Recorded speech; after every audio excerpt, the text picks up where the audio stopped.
Hello everyone and welcome to another episode of my podcast. I'm super excited to have you tune in again today.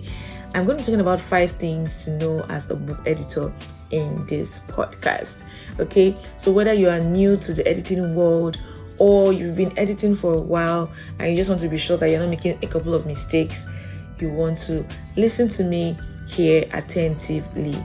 Okay, so I've been editing books for years, right? I've worked with different authors to edit their books, and over time, even as an editing coach, I've noticed that many new editors and even some established editors are making mistakes, right? So in today's episode, I will show you, out of the many mistakes, I'll just have to compile 5 mistakes you should avoid, or 5 things, let's just say 5 things to know as a book editor. So are you ready? Number one. The first thing I want to say to you if you want to start your editing career is that you need to master the act and business of book editing before starting an editing company, right? You need to master the art and business before starting an editing company. You know, in business, most times we hear things like, you don't have to function alone in business. When you come into the business sector, you can literally build a company, have a team, have faster results with higher revenue, higher profit, and all that. While that is fantastic, right? I feel like that should not be the very first step that you should take in your editing career. It's beautiful to want to tag yourself as a CEO, as the founder of a company, as the leader of a top editing company or agency, and in fact it's a beautiful one. It's a beautiful dream. Like, okay, I'm the founder of XYZ, and we are serving 200 authors in a month, and this, just bragging rights, right? But what I feel is that we are putting the cart before the horse. Before you jump into trying to build a full-blown editing company, you need to understand that editing is not a skill that is very easy to outsource, right? Editing is not a skill that is very easy to outsource in terms of quality control. So, for example, if you have a cooking company, it's very easy for you to just get anybody. All you need to do is test their food quickly and see, okay, you're a good cook, come and join my company as a team, and then you work with them like that. Or maybe you have a sewing company, right? You're a tailor, for example, and you just want to hire a set of team members. All you need to do is check what they sew. It's very easy. Like, these things are very easy. But when it comes to editing is a highly intellectual skill, right? And you cannot just rate somebody's editing prowess just by random surface level review. No, there are certain things that you need to put in place. You yourself, as the person hiring, needs to be a very good editor. So editing, for me, I feel like editing is not just a money making skill. Yes, it's going to make you a lot of money, right? It's going to give you profit, but I see it as a mission to serve authors, a mission to help authors to publish brilliant books, right? So if you know that's what your editing career is about, a mission to help refine the thoughts of authors and put their thoughts in track, if you know that is what your mission is, you know that you cannot just execute book editing projects randomly or casually. It takes a high level of intentionality. It takes a high level of professionalism, and you must know what you're doing before you outsource. So that's what I'm saying. The very first step is to master the act. You should understand the processes for yourself. Don't jump into building an editing company, because it's going to affect the output. All right. So like I said, you don't need a massive team acquisition at this point. You don't need a massive employment of staff members at this point. What you need is the entry level, the entry point, right? Which is mastering the art, understanding your business structures, understanding your processes for delivering a proper script, or for delivering a very good script that's been properly edited, Understand it for yourself so that when you have team members, when you have editors on board, you can then transfer the knowledge to them.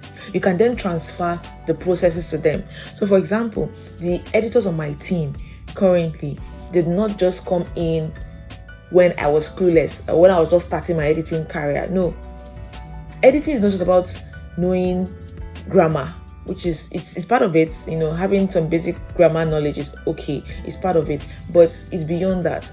So I did not jump into having a team of editors just to have that high record of 200 authors published or served, and then this number of revenue. No. I had to master the craft. I had to master the skill. And when I knew that I was ready to start working with a team, I then had to transfer the processes. And then I still had to, create quality control systems to ensure that the quality of what is putting out, or the quality of what is being served to my audience or to my readers or to the client's readers, is the same with what I would have done if I was the only one working on that project. So this point just says start as being a solopreneur, right? For a period of time, just for a season, so they can understand what works and what doesn't work. Then you can move into having an agency. So I hope that this actually speaks to somebody, because we're in a world where everybody wants to have automatic success. We all want to have all the big names immediately. We all want to get all the big recognitions as a CEO, which is fantastic. But I still believe in organic growth.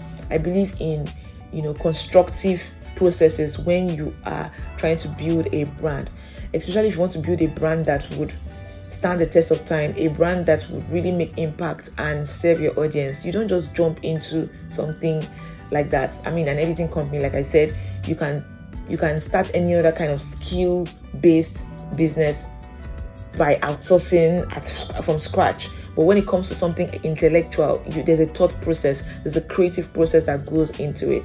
All right.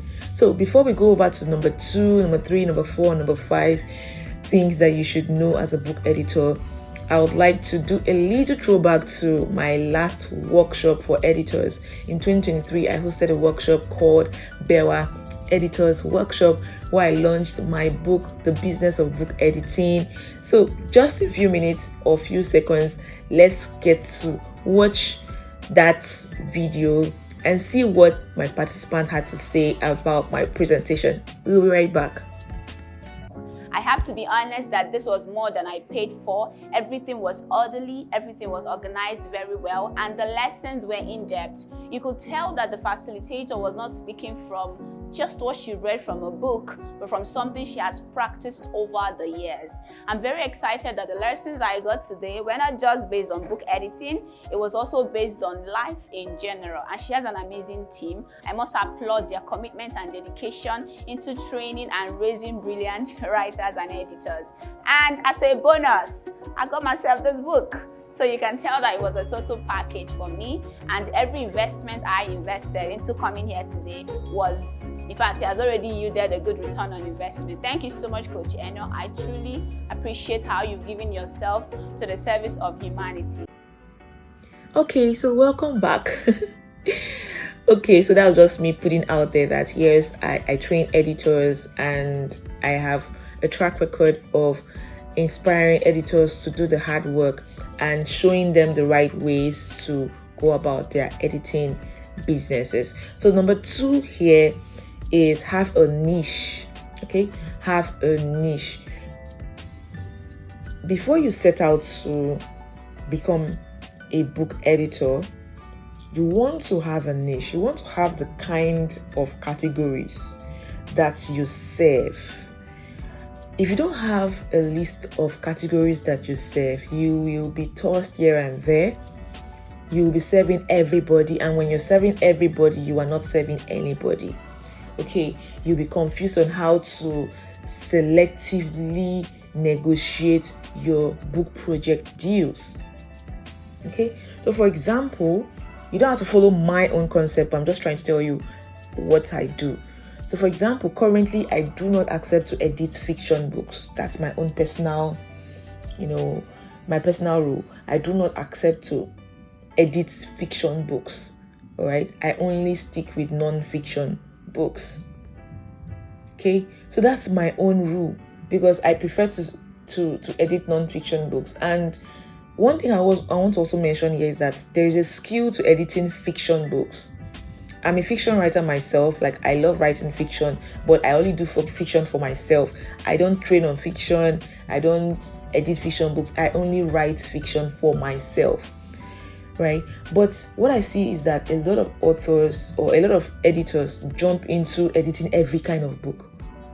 You don't have knowledge about fiction writing. You're not even a good fiction writer. You've not read good fiction books. You're not a novelist. You don't have a track record of, extensive knowledge about novel writing, and then boom, you're jumping into collecting money from fiction editors or from fiction authors to edit their books.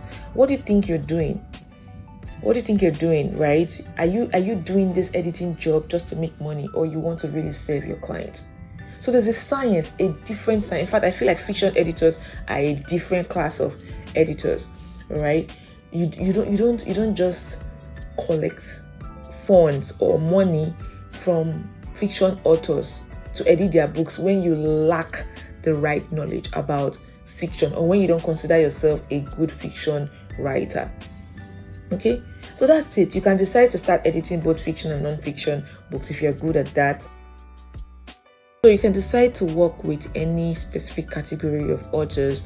Just have a niche that you serve, so you can have clarity, you can have direction on exactly what you're doing.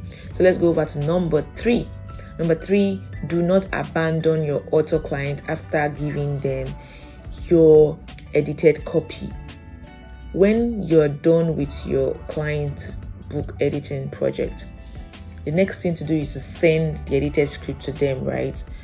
However, this is the part that most editors make the mistake, right? You just send the edited copy to them and go to sleep. The danger of doing that is the editor or the author in question might not know what next to do when it comes to the final quality control of the entire project. And remember, I started this conversation by saying that book editing is a mission to help your client, your author client, to refine their message to the world in a book. So the danger of leaving the authors to go on their own and go publish their books on their own is that something might happen along the way that would affect your editing process. So if you have a heart for your client's books, or you have a heart for commitment to ensure that their books are properly published and the edited script you send to them is what they are publishing, you want to take a little extra effort to check on what they are doing after the book has been edited. So let me give you a typical story. This is a real life story. There's somebody, an author, who wanted to launch a book. In fact, she wrote the book, and she was she was knowledgeable enough to know that she needed to work with an editor. So she worked with an editor. The editor did a good job, edited the script, sent to her, and by the time the editor sent to her, she forwarded to the publisher, and the publisher published the book. Now, the mistake here was found after the book had been printed in bulk. So they realized that there were errors in the book. So the editor or the publisher changed some things in the script. The book was written, I think it was written in British English. So the publisher thought it was a mistake, and then he changed some things to American English, and there were just inconsistencies in the language style. And then the publisher, in the course of doing the interior designs, because of course when you send the edited copy to the client, right, they now have to get the interior designer to recreate that file into the PDF that will be published, right? So in the process of doing that, there were some errors, there were some mix-ups, and that was how that script was ruined. Okay, and when I looked at that critical situation, it was very sad, because imagine spending a lot of money to publish and print books that have so many errors. But it was so sad to see. However, I could track the error to the editor in question, the editor and the author in question. All right, I could track the error to the editor and the author who worked on that book project, and even the publisher. So I have a message for everybody: the publisher, the author, the editor. So you, the editor, you forwarded an edited script to your client. So don't assume that when they are publishing the book, it is exactly what you have forwarded that would be published. So do a little extra quality control. So when I'm working with my authors, I try to review the scripts, the final edited scripts that the author wants to print, or the final edited script that the publisher is about to print, just to be sure, because we're all humans, and even the publishers can make mistakes.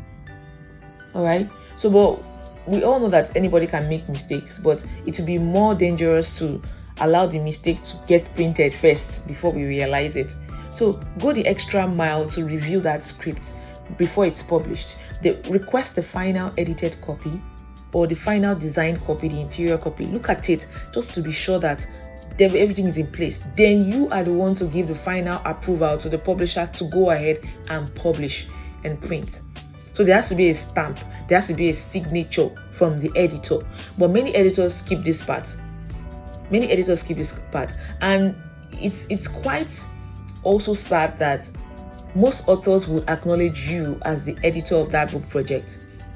All right, most authors will acknowledge you as the editor of the book project. Now, if people buy that book and see that the book has so many errors, guess what? You've just ruined your brand. You just ruined your brand reputation. So are you saying that being an editor is not just a random title? Because your name will spread. Okay, your name will spread. So when I know that most of my author clients like to acknowledge me, that okay, Enosam was my book editor, Enosam was my book project consultant, that alone is the reason I don't joke with reviewing my client's book. I want to be sure that everything is in check, because of course I have a solid brand, and I want to be sure that anything that's associated with my brand is dominated with excellence. So are you seeing it? That you're not just doing this thing to make money? Because if you're doing it to make money, yes, they will pay you and you would go. But what if they acknowledge you as the editor and people go to check out that book and they see errors? It doesn't make any sense. And don't get me wrong, even as editors, we are humans, and one or two things might just skip our memory, or something can just happen. That's okay, right? When it happens, maybe once in a blue moon. But of course, as an editor, you want to take extra effort to be sure that everything is in check, that anything that escapes you is basically unintentional, right? But how about putting some intentional effort to ensure that you've done your best, all right, to ensure that that script came out well? That's my point. That's my whole message here. Then let's talk to the publishers. If you're a publisher listening to me, I would say kindly work with your editor, or work with the editor of the book you're trying to publish. Be in communications with the editor, be in communications with the author. Ask questions, because the authors might have a reason for putting out something in the way they put it out. If you don't ask questions and you try to change it based on what you think it should be, you're ruining everything, and that's a breach of contract, because you're only assigned to publish the book, not to edit the book. Okay, so work with the editors, get approvals from the editors and the author before you change anything. No matter what you see, even if it's an error you see, ask them, why is this like this? Why is it like this? Can I change it? Can we change it? Have a conversation, because sometimes when you have a conversation with the author and the editor, you realize that okay, that was intentional, or they were doing that for a reason. Okay, so don't go ahead of the authors, don't go ahead of the editors. Get their approval. And then as an author, if you're listening to me and you're an author here, don't just accept whatever is sent to you. This is why I always say that it's very good to have an idea of good writing, good editing. It's always good to have an idea. Even if you're not an editor, it's always good to just have an idea, so that when people send you your edited script, when an editor sends you your edited script, you can look through it and actually have an objective feedback to give where necessary. So for example, I am an editor, right? and I already know everything. I know good editing, I know good writing. When I write my books and I have editors, a team of editors work with me, of course I hired the best team of editors, right? But when they work on my project and send back to me, I don't just head to publish it. No, I need to see what they did. I need to look through and see what are the things that they are pointing out. I need to check if they are correct. Sometimes what they are pointing out is not even something that should be corrected. Why? How do I know that what someone thinks that they're pointing out is not something that should be corrected? I am skilled in my craft. I know it. So I have an idea of it. So I don't go blindly to publish just because I give it to an editor. So authors, you need to be a bit, I don't know if the word is skeptical, right? Even if you're working with a professional editor, I don't know if the word is skeptical, but don't be so carefree. Don't trust your editor so much that whatever they send to you is what you publish. Go through it. Go through what they've sent to you before it goes out there. So the summary is, do not abandon your script after it has been edited. Whether you are a publisher, you are the editor, or you are the author, all hands should be on deck to ensure that there is a system for quality control. So this is not an independent publishing process. It's a collective publishing process where everybody has a say, especially the editor and the author. All right. Then number four is a bit related to the previous point, right? And it says track and rename edited documents per time to avoid mix-up. It's one thing for the editor to send the right edited script. It's another thing for the editor to mistakenly send the wrong script. That's why you need to be renaming. You have to have a system for how you rename the updated version. So for example, if you've been editing a particular script and you've not been updating the script, like renaming it. You've been editing a particular script for a week now. On Monday you edited, on Tuesday you edited, Wednesday you edited, Thursday you edited. But in the process of doing this edit, you are not renaming the script to the new update. You might realize that after your whole editing process, you are sending the wrong script to your client. All right, you probably miss saving the script that should have been sent when you had done the final edit. All right, so you want to ensure that you are constantly saving and tracking your script based on the current work in progress, based on where you are right now. And you need to be tracking, in fact, document it. Just document it, write it down. Okay, this is the title or the name of the particular script I am editing right now on stage 8, on stage 9, on stage 10. You need to track it, otherwise you might mistakenly send the wrong script to your client.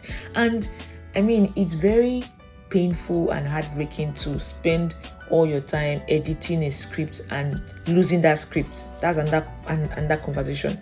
And losing that script, or editing a book, taking time to edit a book, and then you're still sending the wrong file to your client.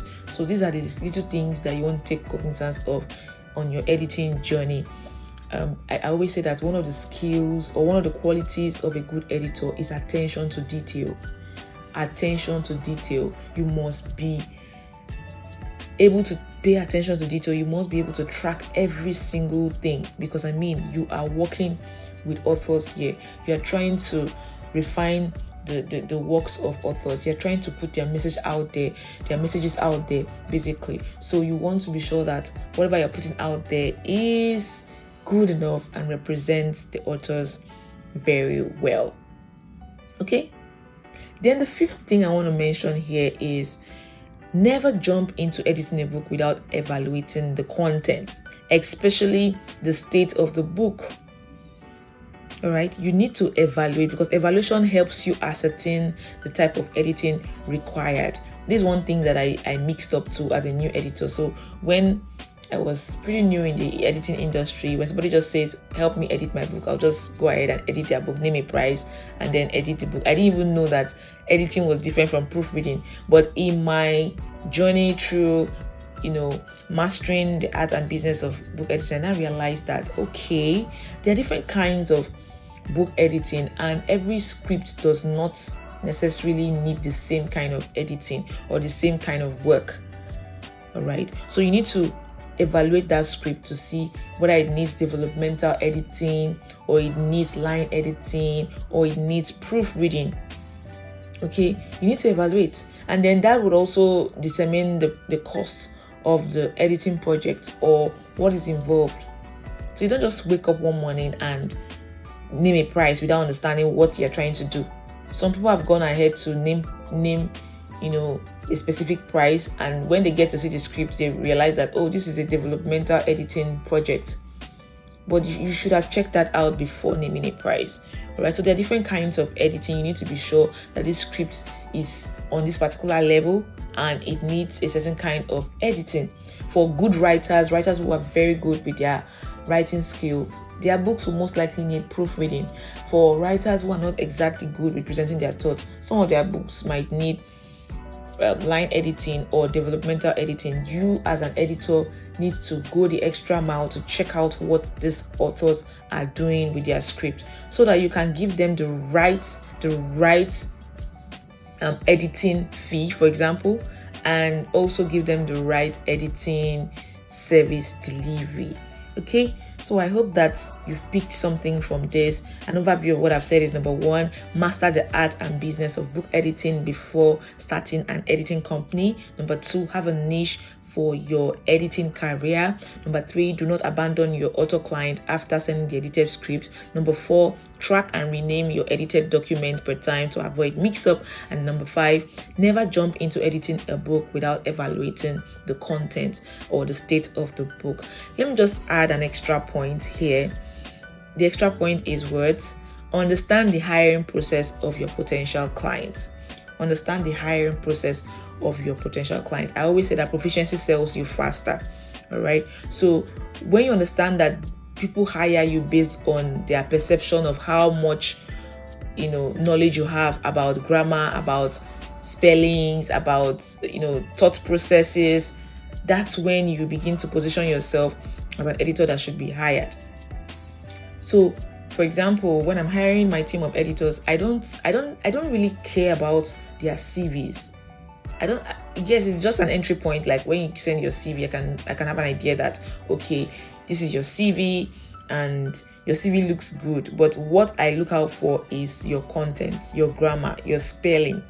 All right, I'm not that person who is blown away by a captivating CV. Anybody can as well create a CV. Anybody can talk to one person or speak to a professional to help them create a CV, but not everybody can actually defend their CV. So CV is just for the entry level, all right? But the main work, the main grammar, the main spelling, the writing is what I really look out for when hiring editors. And guess what? That's how so many other clients make their hiring decisions. Okay, especially the knowledgeable ones. So if you're an editor, you want to also know that there are a lot of smart people out there in the world, and they are not going to accept just anything you put out there. Okay, so don't be too quick or too excited when you are working with a client who is just accepting everything you're doing like that. Some of them might not know what exactly is professional writing, or they might not have an idea of what professional writing or editing is about. So they will just accept anything that you have. Don't be so quick to feel excited about that. If you know that you've not mastered the art and business of book editing, if you know you've not mastered your craft, don't be quick to get excited about that. What you need to do is to ensure that you know what you're doing. You just have to know what you're doing, because editing is an intellectual process. So I hope that with these few points of mine, you've been able to understand some basic things about being a book editor and starting your editing career. There's just a lot I could share here because of the limited time I have. All right, so but I'm inviting you to join my School of Authorship and Book Editing if you want to become a book editor, a professional book editor and book consultant. That's a faculty in Better Rising School where I teach you exactly how to edit books professionally and how to build a proper editing business or an editing career. All right, admission is ongoing. You can send a message to enosamofficial@gmail.com and we'll get started. All right, but for now, pick these 6 points and work with them, and I wish you a successful editing career. Bye for now.